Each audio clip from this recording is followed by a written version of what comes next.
Nie omawiałem Fanversa od września, więc w międzyczasie pojawiło się parę nowych rzeczy i spróbuję to wszystko ogarnąć w tym odcinku. Czy wiecie, czym jest projekt Fanverse? Z internetu wiem, że dużo osób nie ogarnia tematu. Jeśli nie wiecie, zapraszam do obejrzenia mojego pierwszego odcinka na ten temat. Ale jeśli nie macie na to czasu, to tak w skrócie. Jakiś czas temu Scott Cawthon podjął współpracę z paroma deweloperami, którzy tworzą fangame FNAF. Scott zapłacił im, żeby stworzyli nowe gry, zaoferował im współpracę, marketing. Wszystkie fangame pojawią się w internecie za darmo, tak jak zawsze. Ale dodatkowo Scott załatwi im płatne mobilne porty. Czasami płatne wersje premium na komputery. Dzięki temu możemy wspierać tych deweloperów. Normalnie nie jest to możliwe, nie można sprzedawać fangame'ów, to jest marka Scotta, dlatego potrzeba jego pozwolenia. Ta współpraca nazywa się Fazbear Fanverse Initiative. Scott nie ingeruje w produkcję tych gier, te gry są oficjalne, ale są niekanoniczne. Tworzą inne światy, inaczej rozwijają wątki. W przyszłości możemy też dostać merch z Fanversa, jak koszulki, figurki, pluszanki, maski, popy. Jest to bardzo fajna inicjatywa, Scott daje fanom możliwość stworzenia czegoś wyjątkowego. Fanverse ma swoje logo, które jest zabawnym tematem, bo złe nie jest. Wygląda jak produkt stworzony przez Fazbear Entertainment, wygląda jak coś z FFPS-a, ale jak została zwrócona uwaga, niekoniecznie dobrze reprezentuje fangame'y. Były propozycje na zmianę tego loga, a Kane nawet przesyła Scottowi feedback, więc w przyszłości może się zmienić. Dla mnie jakiekolwiek by nie było, przyzwyczai się do loga. Pierwsza faza Fanversa to 5 gier. Jeśli wypali, w przyszłości możemy dostać drugą falę, ale Scott niczego nie potwierdził jeszcze. Będę regularnie omawiał wszystkie fangame, ale jeżeli chcecie być na bieżąco, zafollowujcie na Twitterze i na GameJolcie te gry, które was interesują. Wszystkie linki będą w opisie. Zobaczmy, co ostatnio działo się z tymi grami. Five Nights at Candy's 4. Nie dostaliśmy nic nowego. Emil pracuje nad grą po cichu, a także jest związany z Pop Ghostem, więc pracuje nad 2 rzeczami. Nie zaniedbuje swojej gry, bo Pop Ghost ma cały zespół, Emil tylko dokłada swoją cegiełkę. Candice jest wciąż w pracach. Nie wiem, jak dużo Emil zrobił, ale patrząc na innych deweloperów, Candice może według mnie wyjść jako trzecia gra, prawdopodobnie po FNAF Plusie. The Joy of Creation Ignited Collection. Sytuacja bardzo podobna do Candice. Nixon jest programistą w zespole Dark Deception i to jest jego obecny priorytet. Może znajdzie trochę luzu po tym, jak 4. rozdział gry zostanie wypuszczony, ale tak czy tak, The Joy of Creation to dodatkowy projekt i może z tego powodu chwilę zająć. Chyba że Nixon załatwił tutaj sobie jakiś zespół. Wiedząc tyle, ile wiemy teraz, The Joy of Creation może być ostatnią grą z 5 zapowiedzianych. Jeśli sytuacja jest inna, może wyjść dużo wcześniej. No i ta dwójka nie dała nam żadnych wielkich update'ów ostatnio, ale o pozostałych grach jest trochę do powiedzenia. Pop Ghost Evergreen. Są 2 teasery Pop Ghosta, których jeszcze nie omawiałem. Po pierwsze, na Halloween dostaliśmy inną pozę Stone'a. Wcześniej mieliśmy to, później dostaliśmy to. Kane przyznał, że nie jest to nic dużego, ale po prostu drobny bonus na specjalną okazję. Na święta wyszedł drugi teaser, dowiedzieliśmy się, jak będzie wyglądać kuchnia. W 2015 roku wyglądała tak, a teraz...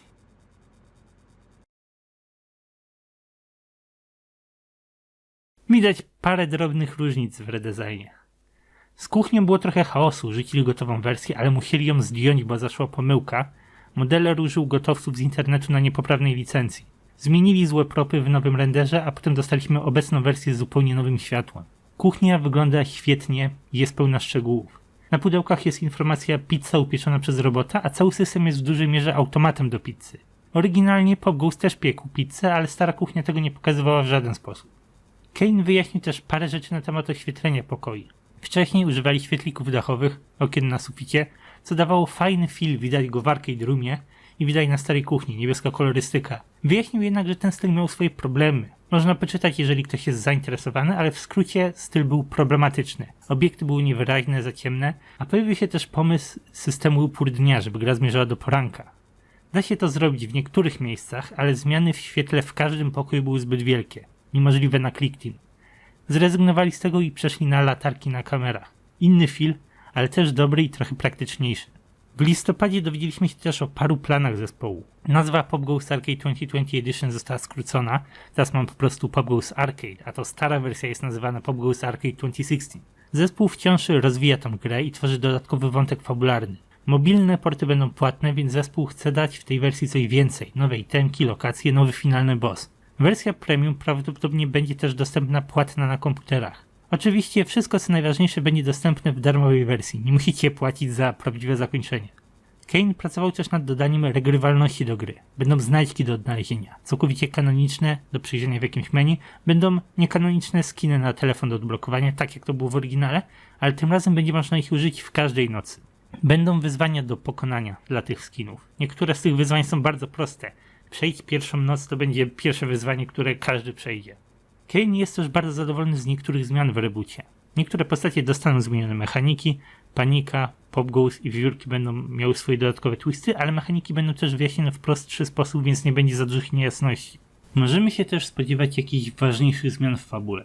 Kane mówił, że skupiają się na drobnych poprawkach i fabuła będzie w większości taka sama, ale przyznał też, że Simon będzie miał zupełnie inne miejsce w fabule. Także jest na co czekać. Zastanawiałbym się nad jego nową motywacją, ale póki co nie mam pojęcia, kim on w ogóle będzie. Niekoniecznie będzie tym samym przybitym do ściany robotem. Może być, nie wiem, programem, może nie będzie uwięziony, może będzie protagonistą, a opcji jest dużo. Tyle z Pop Goesa. One Night at Framtis 3. Ta gra została już ukończona parę miesięcy temu i może zostać wypuszczona dosłownie każdego dnia. John Ochrom chce jednak wypuścić grę na wszystkie platformy naraz, na telefony, na komputery. Przez cały ten czas Clickteam portował pierwszą i drugą grę Framtiego. W listopadzie dostaliśmy jedynkę, potem było parę problemów z grą, którą musieli wyjaśnić z Googlem, a w zeszłym tygodniu dostaliśmy drugą grę. Także jeśli chodzi o ONAF 3, gra jest bardzo blisko wyjścia. Jednego dnia po prostu ogłoszą, wypuszczamy grę i tyle będzie. O ile nic dziwnego nie wyskoczy, Flampty będzie pierwszą grą z fanversa, którą zostanie wydana. Chyba że liczyć Pop Goes Arcade, ale wtedy powinniśmy liczyć parę innych rzeczy. FNAF Plus. W zeszłym tygodniu dostaliśmy wiele wideo teaserów na temat FNAF Plusa. Znamy designy Freddy'ego, Bonniego i Chicky. Widzieliśmy maskę Foxy'ego od środka. Wiemy o jednej dodatkowej postaci. Omówię te wideo teasery, ale najlepiej żebyście najpierw je obejrzeli. Wszystkie są dostępne na Twitterze FNAF Plus, link jest w opisie. Żeby też przypomnieć, FNAF Plus jest niekanonicznym remake'iem FNAF 1. Phil tworzy go osobiście, bez pomocy Scotta. Nie jest to nowa wersja FNAFa, ale jego osobista interpretacja, fanowska interpretacja, co wciąż fangame. Na Halloween dostaliśmy design Freddy'ego Plus. Podoba mi się. Nie jest jakiś wybajerowany. Największą różnicą są ubrania czy też ruchome palce. Jest szerszy, grubszy, ma górny zestaw zębów. Animatronik ma sporo swojej własnej osobowości, jest czymś nowym. Pójdę trochę nie po kolei, żeby omówić designy. W zeszłym tygodniu Phil wrzucił 4 wideo teasery przedstawiające głównie animatroniki. Film od 2 do 5 na Twitterze. Mogą wam się kojarzyć z filmikami VHS, bo były one ostatnio popularne. Te dają lekko podobny feel, ale są znacznie łagodniejsze. Animatroniki robią swoje niepokojące ruchy, a glitche nie są zbyt częste, te tutaj są bardziej zwyczajne, realistyczne. Widzimy też ikoniczną scenę z pierwszego trailera FNAF. Każdy film pokazuje jedną postać i zapowiada następną. Freddy z Bonnim w tle, Bonnie z Chicką w cieniu, a potem cała trójka. Tak wyglądają animatroniki z FNAF Plus. Wiem, że są na ich temat mieszane opinie, bo nie wyglądają na maskotki dla dzieci, bo Scott robił to inaczej, ale nie zgadzam się z tym do końca. Kiedyś standardy maskotek były znacznie niższe niż jest teraz. Nie bez powodu dzieci bały się animatroników, nie bez powodu Scott zrobił na ich bazie horror. Mówi się, normalny dorosły nie przyszedłby do takiego miejsca z dzieckiem. Czy nigdy nie widzieliście zdjęć przerażonych dzieci z maskotkami? Mówi się też, Scott zawsze robił designy przyjazne dzieciom. Czy wiecie, że w kanonicznych grach to była twarz, która wypromowała Freddy Fazbear's Pizzę? To dzięki old animatronikom pizzeria odniosła sukces, choć Fongaj przyznał później, że roboty były paskudne. Scott stworzył też Mangle. Powiedzcie mi, że to jest przyjazne dzieciom. Fazbear Entertainment nie ma z tym problemu. Ale co ważniejsze, Phil przyznał, że tego właśnie chciał. Strasznych designów. Mniej skupiał się na zabawnych maskotkach, a więcej na potworach i nie ma w tym nic złego. To właśnie lubię w tych designach. Są wyjątkowe, są inne. Nie ma dużo jakichś specjalnych zmian. Wciąż trzymają podobny schemat, ale postacie mają własną osobowość. Sama twarz daje wyraźnie inny film niż klasyczny Freddy. Kiedy ludzie próbują naprawić Freddy'ego Plus, to prawie zawsze dostajemy skin klasycznego Freddy'ego, a jednocześnie ludzie narzekają na Illumix za proste skiny w Special Delivery. Freddy Plus to najlepszy Freddy Plus, jakiego widziałem. Jest czymś nowym. Koło Chicky Plus było sporo hałasu, ale to też dobrze, bo zapadnie nam w pamięć. Martwiłem się kiedyś, że animatroniki będą zbyt podobne do klasyków i nie będzie szans na merch. Ale są szanse. Nie będzie problemu ze stworzeniem zabawek na bazie tych designów. I co jeszcze chcę powiedzieć, jeśli nie podobają wam się te designy, nic w tym złego. Tłumaczę tylko, dlaczego tak wyglądają, dlaczego nic w tym złego. Co się komu podoba, to inny temat. Macie wolną rękę, niech wam się nie podoba.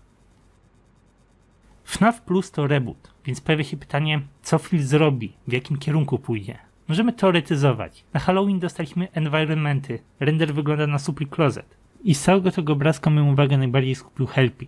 Jedną z rzeczy, którą film może zrobić z tą grą, to złożyć bardzo dużo rzeczy w jedną całość. Scott stworzył FNAF 1 nie myśląc o sequelu. Stworzył FNAF 2 z myślą, że trójka będzie ostatnia. Dlatego też FNAF 1 jest naprawdę małą gierką, lekko oderwaną od reszty. Phil zna przyszłość, ma znacznie lepszy obraz całej sytuacji niż Scott miał w 2014 roku. Może zrobić naprawdę dużo. Dodał Helpiego, może doda Afton Robotics, może nawiązywać do tej animatroników, do Springtrapa, do Safe Roomu. To tak jakby Scott dał nam dzisiaj duży update do FNAF 1. Film może też zmieniać rzeczy, to jest reboot. Może usunąć rzeczy, które się ludziom nie podobały, jak drugie ugryzienie, może go nie być w ogóle. Może w przyszłości zrobić FNAF 2+, a może wrzuci wszystko do FNAF 1. Może otworzyć i zamknąć temat Springtrapa w tej grze. W najnowszym tweetie widzimy merch z Freddy's, bobbleheady z FNAF 3, zegarek w FFPS-owym stylu, pluszanki z głośnikami jak te z Help Wanted. Fabularnie wszystkie te zabawki pochodzą z podobnego okresu, ale są porozrzucane po różnych grach, więc Phil wrzuca je wszystkie w jedno miejsce, żeby wyglądało to spójnie. Na teaserze z Supli Closet widać Trash and the Gang. Kubeł, klatka, balon, odkurzacz, patelnia. Na dobrą sprawę są to tylko easter eggi, ale może te easter eggi zapowiadają, że ktoś za 30 lat weźmie te graty i zrobi FFPS-a. A może nie, może ten easter egg zastępuje FFPS-a. Zależy jak na to patrzy Phil. Ten balon na pewno nie przeżyje do następnego tygodnia, co dopiero do lat 2020. Od FNAF Plus oczekuję głównie więcej treści. FNAF 1 oferował mało i dopiero w następnych grach Scott się rozkręcił. Mieliśmy minigierki, cutscenki, finalnego bossa, dużo dialogów, sekretne zakończenia, wszystko. FNAF 1 nie ma z tego nic. Scott myślał wtedy tylko o zwykłych easter eggach, nie ma żadnych innych bonusów. I wydaje mi się, że Phil chce, żeby ten reboot trzymał się obecnych FNAF-owych standardów. Może nawet podniesie standardy, to już od niego zależy. Oczywiście nie musi to być dokładnie to samo. Minigierki są obecnie uznawane za nadużywane. Każdy na siłę wciska minigierki, bo muszą być. Tak nie powinno być i dlatego ludzie szukają innych, oryginalnych elementów rozgrywki. Minigierki wciąż można robić, ale jeżeli ma się na nie jakiś dobry pomysł. Ale wyobraźcie sobie na przykład FNAF Plus, w którym dodatkowo można poruszać się po lokacji jak w A Shadow Over Freddy's. Naprawdę istnieje dużo możliwości. Phil opublikował 3 filmiki, a każdy z nich zawierał wskazówki, które doprowadziły nas do 4. filmiku. Jak już został znaleziony, to został publicznie pokazany i jest dostępny na Twitterze. Filmik przedstawia perspektywę Foxy'ego i wrzuca dużo różnych migawek.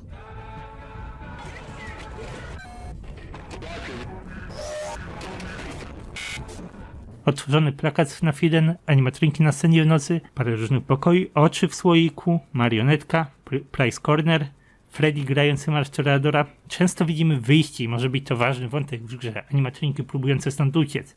Próbują, ale system im na to nie pozwala, jak już wiemy z FNAF 3. Ostatnią rzeczą, której nie omówiłem, jest pierwszy filmik na Twitterze. We wrześniu był to lekki teaser Boniego, ale jest też teaserem lokacji. Phil bardzo dobrze odtworzył klimat pierwszej gry. Na koniec widzimy też nową mapę lokacji, lekko zmodyfikowaną wersję oryginału. Wcześniej myślałem, że zatoczka Foxy'ego jest w jednym z tych 2 pokoi, ale obecnie najwięcej sensu ma to miejsce naprzeciwko sceny. Foxy nie jest w żadnym zamkniętym pokoju, bo kiedy odsłania kurtynę, jest w jadalni. Mamy więc 3 nowe pokoje.